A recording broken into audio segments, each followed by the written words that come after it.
Distinguished resource person of the day, my friend and guide, Dr. Vijayan K., my friend and controller of examinations of Kannur University, Dr. P.J. Vincent, senior most teacher educator, Dr. Shivarajan sir, invited participants, colleagues, and my dear students. A very warm good morning to all of you. I may be excused for switching off my video due to poor net problem. Dear friends, it's my privilege to deliver the presidential address in this important webinar organized under the dynamic leadership of Dr. Faisal KV, Assistant Professor of my college. And I congratulate Mr. Faisal KV and my colleagues for organizing a webinar on an important topic today.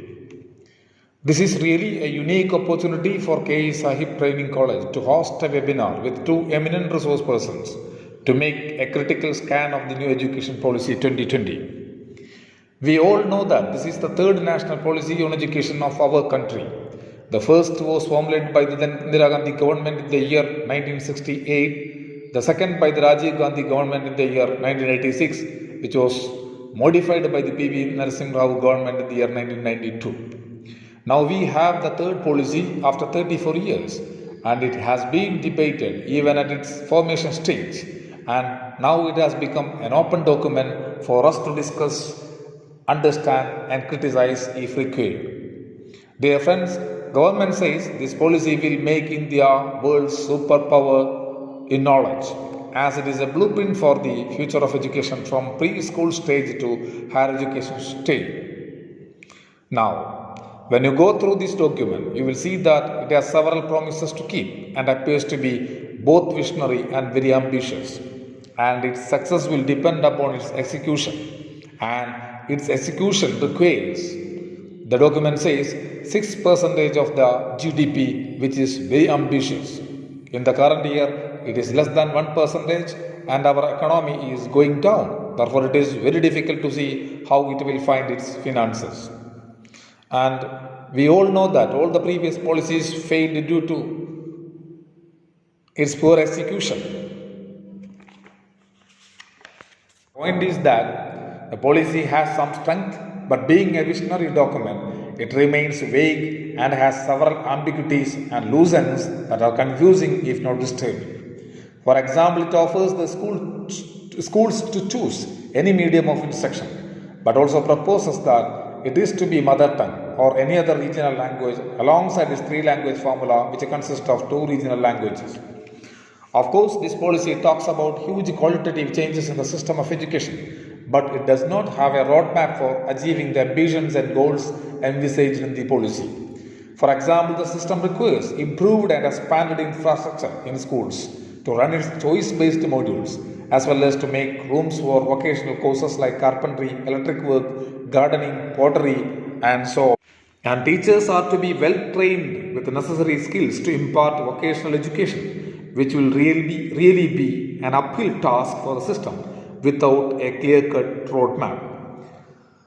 This policy is also heavily stressing on skill development at all levels of education, only to create a skilled workforce for the industry or the global capital, I would say.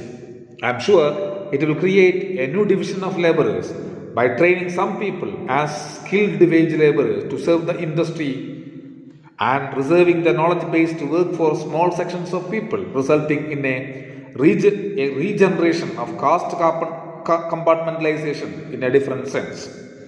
It is also ironical to see that NEP claims to provide education to historically marginalized, disadvantaged, and underrepresented groups, but at the same time, it lays roadmap for privatization of higher education. So what I am saying is that this visionary policy might end up serving the interest of the rich people or the corporate world. Lastly, I would like to wind up my presidential address by asking the question, what would be the future of teacher education colleges in Kerala, where most of the teacher education colleges are standalone colleges? This document says standalone colleges are to be shut down. All the teacher education programs are to be conducted only within the composite multidisciplinary institutions. Now the question is it possible for the state government to convert the existing standalone colleges to multidisciplinary composite colleges? I don't think so. There will be issues.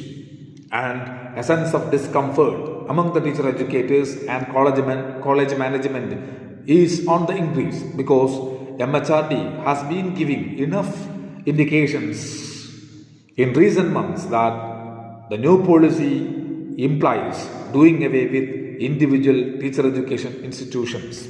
Dear friends, I just don't want to prolong my presidential address with my interpretation of the policy. We have two eminent resource persons today here and an august audience to interpret and deliberate on new education policy 2020. Once again, I welcome you all and may I request Dr. Vincent PJ for the keynote address. Thank you.